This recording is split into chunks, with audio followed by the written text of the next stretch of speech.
Essa postura da promotora é compatível com a realidade do país, Janaína Pascoal?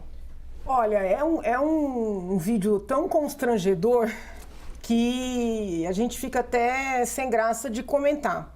Acho que dá para dividir em dois pontos, né? Em duas partes.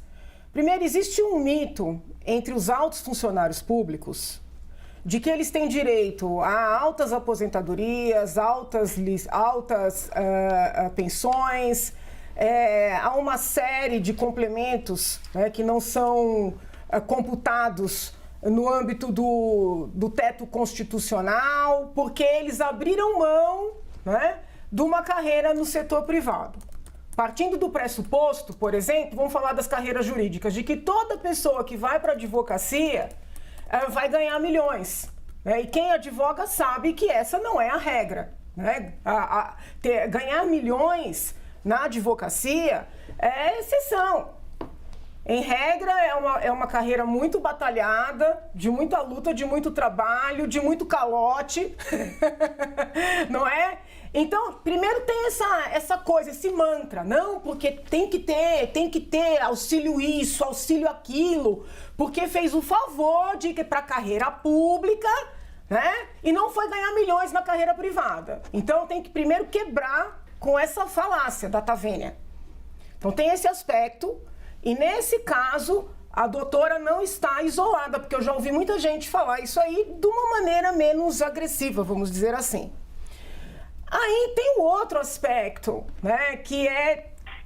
E aí eu não estou aqui dizendo que ela cometeu crime, que ela tem que ser punida, não é nada disso, tá? A perspectiva não é punitivista, mas é de tristeza, porque ela coloca a mulher, né, na condição da mulher que trabalha, a mulher que vai comprar suas agulhas, né, os seus perfumes, coloca a mulher em segundo. Então, assim, para mim a fala foi muito ofensiva, entende? Não estou dizendo que seja criminosa, nem que é quebra de decoro, nem que seja punição, eu não tenho esse olhar punitivista.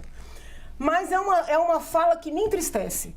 Sobretudo porque também nós estamos num país em que quando a gente tem ali um aumento do salário mínimo de alguns reais, né, isso se anuncia como uma grande conquista. Então também tem o lado da insensibilidade com a realidade da esmagadora maioria da nossa população. Né? Não quero ser indelicada com a procuradora, mas é uma fala revoltante. É o que eu chamo, às vezes, vou passar para outra mulher da roda, né, de deboche. E várias vezes eu penso que algumas pessoas estão debochando do brasileiro. Ô, Gabriela, eu senti até vergonha de fazer a pergunta que me sugeriram aqui para fazer, que é: essa postura da promotora é compatível com a realidade do país? Eu fiquei com vergonha de fazer essa pergunta.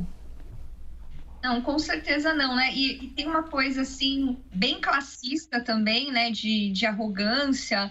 É triste de ver, que bom que o Ministério Público não concorda, não compactua com acho que era o que se esperava, né? Eles teriam soltado uma nota nesse sentido.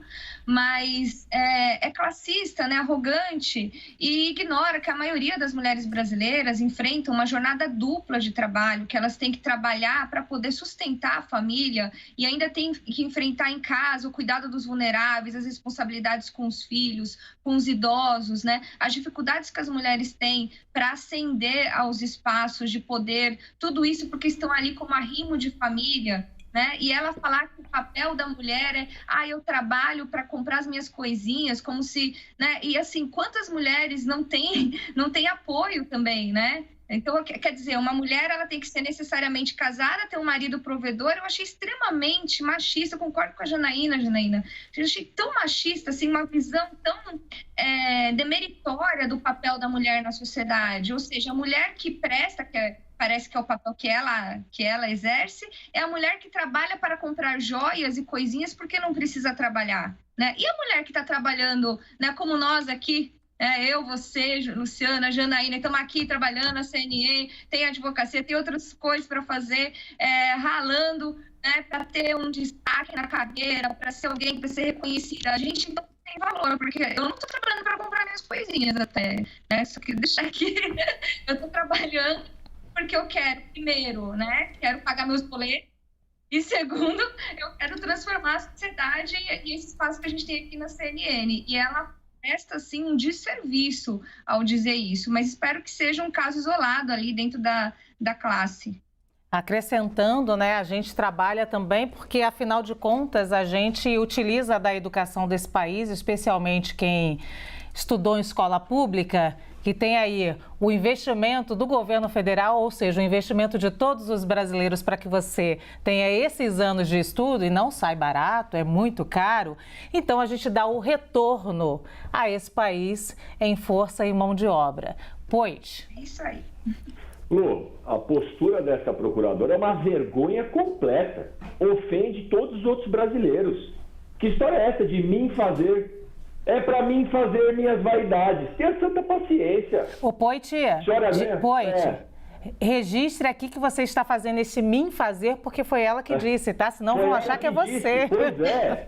Não, e outra, não tem problema. Às vezes eu erro alguma coisa de português e tudo, e faz parte. Só que ela é procuradora. Ela ganha em média, Lu.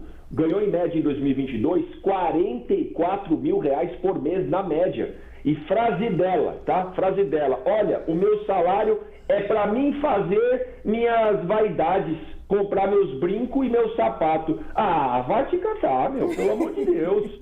Ô, Lu, sabe quanto que é o salário médio de um brasileiro, 2022? R$2.500. Esse é o salário médio do brasileiro, R$2.500. A senhora procuradora ganhou em média 44 mil. Teve um mês que com os penduricalhos, auxílio isso, auxílio aquilo, 72 mil no mês só. É um desrespeito, Lu. Hoje, especificamente, eu estava lá em Paraisópolis, num projeto bacana lá do G10 Favelas do Gilson, e aí um monte de gente na fila para receber a marmita, que eles fazem comida, tem gente passando fome. E aí ela vem falar, olha, coitadinho do procurador ou de alguém da classe aqui que tem o filho na escola. Coitadinha do brasileiro, que tem não um filho, 2 filhos, tem um monte de filho na escola, tem que botar comida dentro de casa e ainda lidar com a procuradora que ganha para mim fazer, comprar meus brincos, meu sapato. Ah não, Lu, é uma ofensa muito grande. Fora, eu concordo com a doutora Janaína, né, professora Janaína, e doutora e professora Gabi aqui. Eu falo que eu sempre me sinto super protegido. De professor e advogado também tem o Alessandro, né?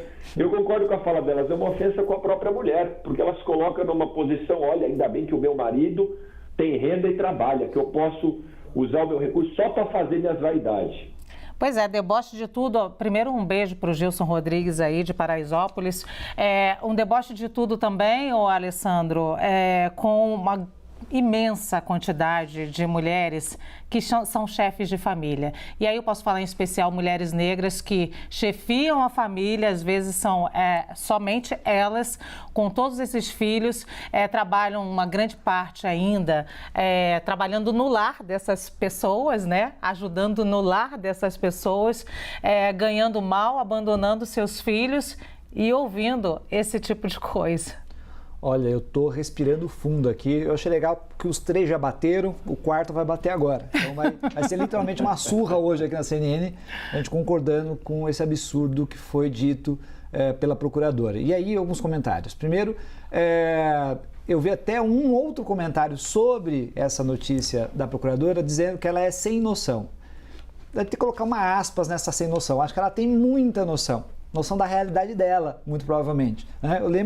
Eu sempre costumo fazer uma brincadeira quando eu tenho que debater desigualdade, para lembrar que na Revolução Francesa, quando os revolucionários bateram na porta da rainha, Maria Antonieta, e falaram que o povo estava com fome, ela não tinha nenhuma noção da realidade, mas só da noção da realidade dela, ela falou que comam brioches, como se croissants, como se o povo tivesse comida. Ou seja, essa falta de noção que parece nela, é uma noção da realidade dela. E uma realidade, e eu concordo muito aqui com a Janaína, a gente não pode mitificar, a gente não pode agredir o serviço público, os servidores. A maior parte dos servidores ganha muito pouco, tem dificuldade, mobiliza-se para obter direitos, mas existe no Brasil, e a gente tem que dizer com muita clareza, existe uma casta no Brasil.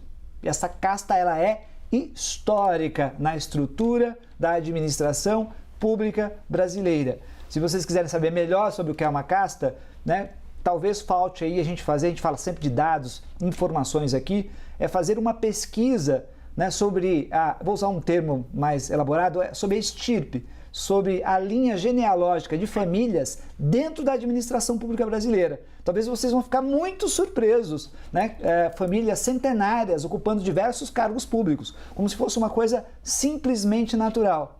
Estas pessoas ganham super salários, perdem sim noção de uma realidade histórica. Aliás, tem uma pesquisa, não me lembro de que época, Lu, é fácil de encontrar, tem em diversos sites, sobre o Brasil é o segundo país do mundo com menos noção da própria realidade. Se eu não me engano, perde só para a África do Sul, se eu não me engano. Ou seja, pessoas que não têm noção do grau de desigualdade que tem no país. O Post falou muito bem aí do dado, maior parte da população brasileira sai de manhã, chega à noite para ganhar um salário de morte que não corresponde àquilo que dita a Constituição para o salário mínimo. E às vezes a gente fica aqui, Alessandro, conversando sobre temas que dizem respeito à população brasileira e muitas vezes eu mesma já fiz isso, porque eu sou uma mulher que vem de periferia, tentando trazer um pouquinho, gente, olha, vocês estão falando algo que está na realidade de vocês, tipo, o que é, 20 reais importa, 20 reais não importa. Claro que importa muito para quem está com fome, gente, por favor.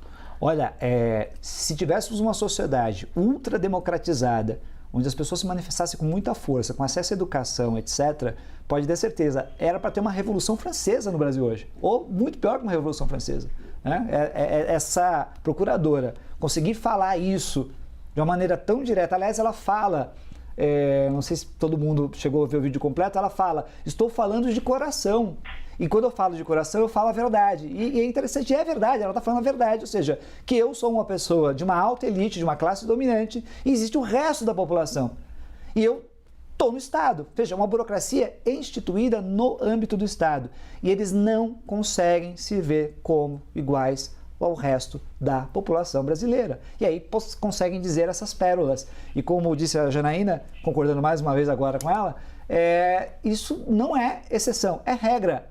É casta. Tem um filme, fica indicação de um filme muito legal, que é aquele filme Que Horas Ela Volta, que mostra um pouquinho essa lógica de casta, que vai chegar, inclusive, aí, se a gente continuar o debate aqui, no trabalho doméstico, na exclusão e na exploração do trabalho. Só isso, Lu. Muito bem, você indicou um filme, eu vou indicar o livro, que é Casta, As Origens do Nosso Mal-Estar. É muito bom esse livro e também explicar para o telespectador, é claro, que está acompanhando aí, não é obrigado a lembrar o que é a casta. São uma forma tradicional de estratificação social, ou seja, uma maneira de dividir os indivíduos em grupos dentro de uma sociedade e aí vai por vários motivos, econômico, social, religioso, político, enfim.